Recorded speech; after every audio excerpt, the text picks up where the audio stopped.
Your free credit score today won't affect your FICO score. Discover.com/credit scorecard. Limitations apply. Man, look at you. You look like $1 million. Seriously. Have you ever worn sweats or warm-ups at home? I just came off the plane. I rushed to see you. I truthfully did. Were you wearing that on the plane? No. I was wearing sweats. Okay, I was going to say, because Joy, her and Earl hang out in sweats all day. Yeah, she told, we spoke 10 minutes off the air. He buys her the sweats, right? It's outrageous. Yeah, he buys her the sweats. I wore sweatpants this morning. Do you guys drive a minivan together? I do not drive minivan. You guys are almost giving up, and you haven't even started. I like minivans, though. Oh, Lord. I do not like minivans. Not in that outfit. This is Los Angeles. It's okay to wear sweatpants. You can't wear that suit and be in a minivan. No, you can't. No, That and I don't work. think you should fly in that suit either. I'll Wrinkle Uber it. It's stretchable. The suit's stretchable, Oh, yeah? too. Yeah, it's okay. You're a well-appointed man. So Charles Barkley came out and he said, this AD thing looks terrible for the league, and the owners are always going to have all the power. What do you make of that? I mean, Charles said something that finally made sense to me. Come on. He doesn't, come on. I mean, he was my teammate, so I love him to death. You know, my rookie year, my name was Dummy.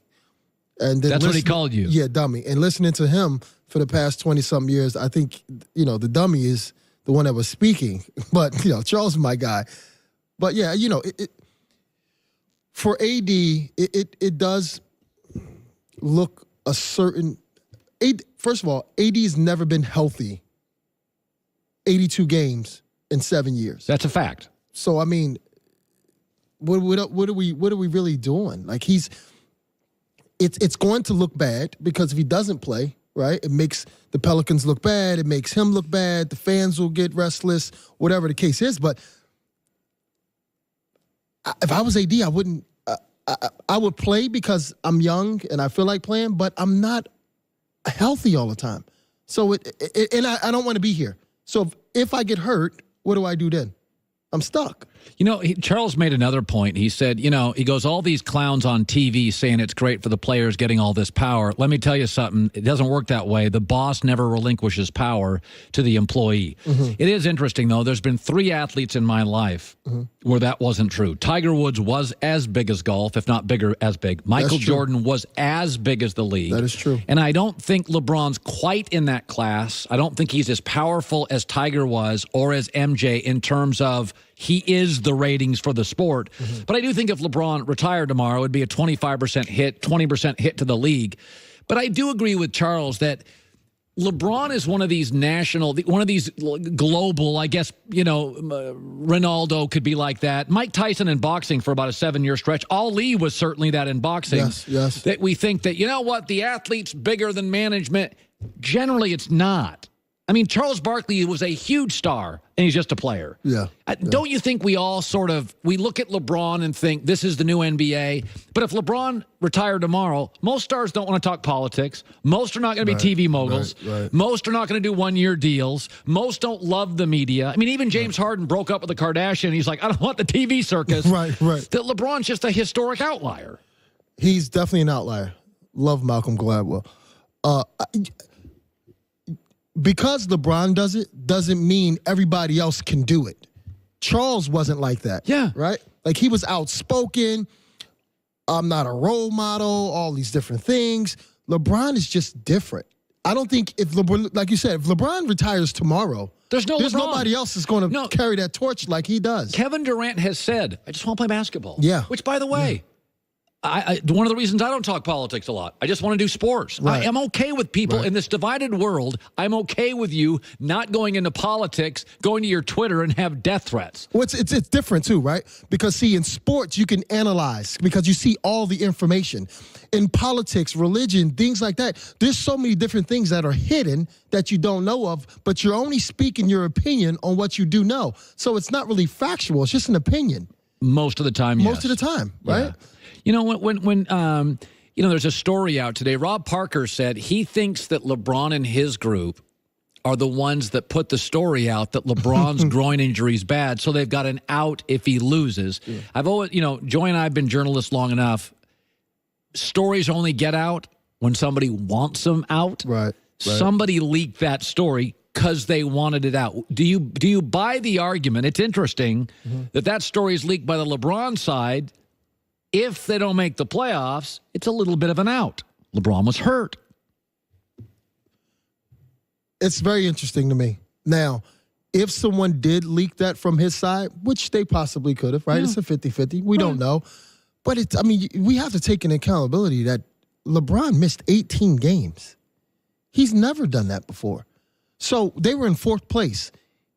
If you switch that around, why are we, what kind of conversation are we really talking about here? Because he's doing exactly what he's supposed to do when he came to LA from the very beginning. It's to keep these guys on that winning kind of, wheel or whatever you want to call it, where they're in 4th place. Now they're in 10th place, and now you're looking for this guy to exert as much energy as possible, tweak his growing again, right? Mm-hmm. And then now where we left at? You got to heal during the summer, and you got to worry about next year. No, I don't think it's a big issue, and I don't think that's an excuse. It's a factual thing that he missed those games. And if he did miss, I'm betting on LeBron and the Lakers are in the playoff hunt. I said when Durant won his first title against LeBron, about 10% of the people are like, Durant's better than LeBron, but nobody bought it. Then last year, it's about 30% of the people said, Durant's better than LeBron, but I didn't buy it. They're going to win this year. Mm-hmm. You're not going to beat LeBron. LeBron may not make the playoffs. Mm-hmm. And I think you're going to get about half the fans are going to yell, Durant's better than LeBron. Doesn't mean I think he is. Right. But if they win this year, and then he goes into a season where he could do something Jordan couldn't do and win a 4th, it's going to be a hard argument that the last 7 or 8 years of his career, he simply was better than LeBron.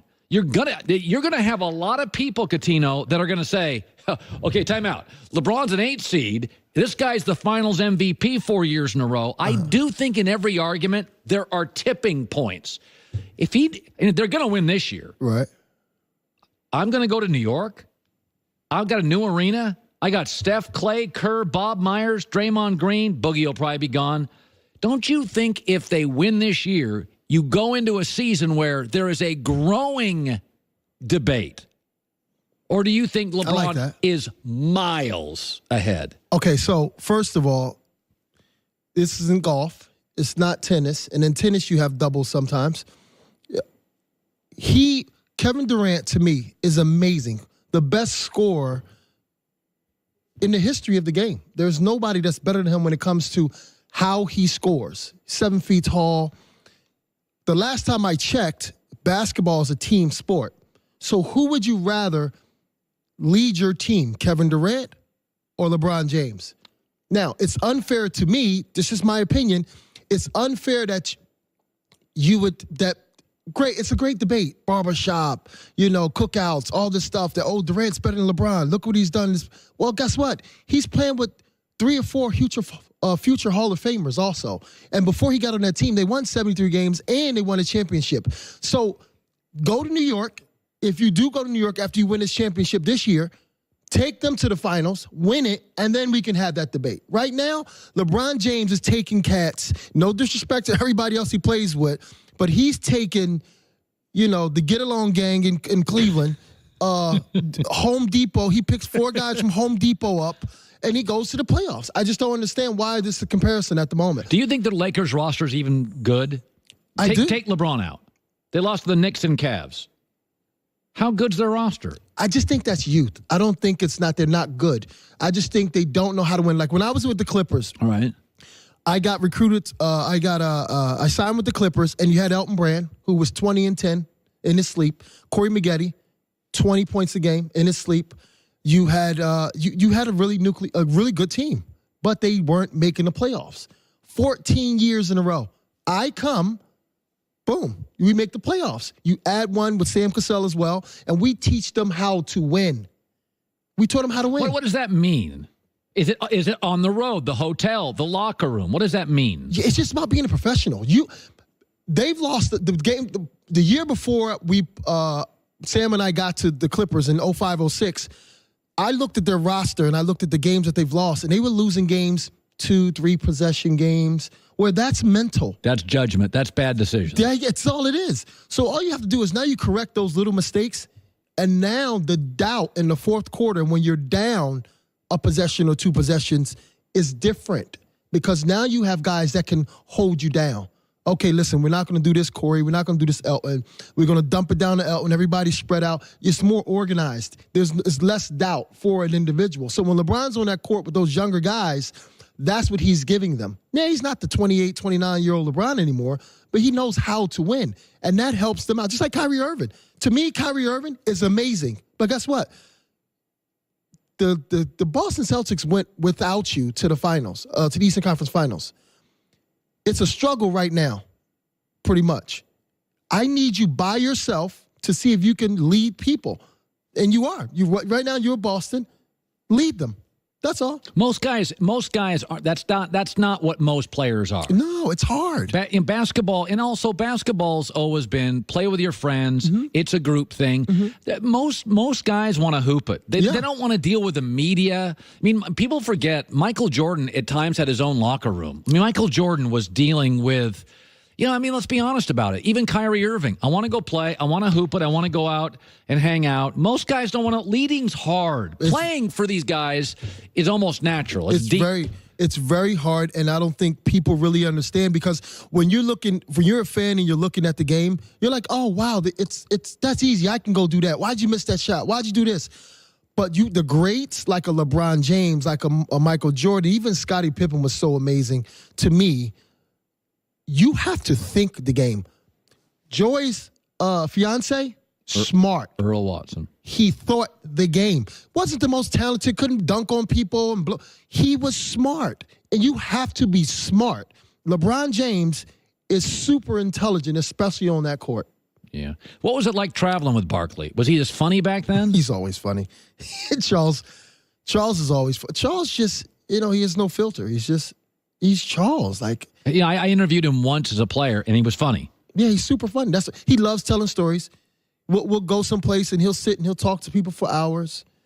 He'll crack on people. He'll make fun of people. But he's a big teddy bear. He's the coolest guy. I love him. But he does say some crazy stuff. He called you dummy. Yeah, my first year he called me dummy.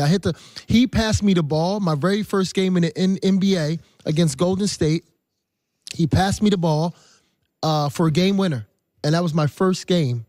I hit a game winner at top of the key in Golden State. You hit it? I hit the game winner. And the reporters asked him after the game, they said, did you know you were passed to the casino? I said, oh, no, if I knew if I was passed to the dummy, I would have shot it myself. It was Charles. I said, it's cool. It's all good. Great seeing you, bud. Thanks for having me. By the way, don't let age beat you. Go to mdrive.com today. Code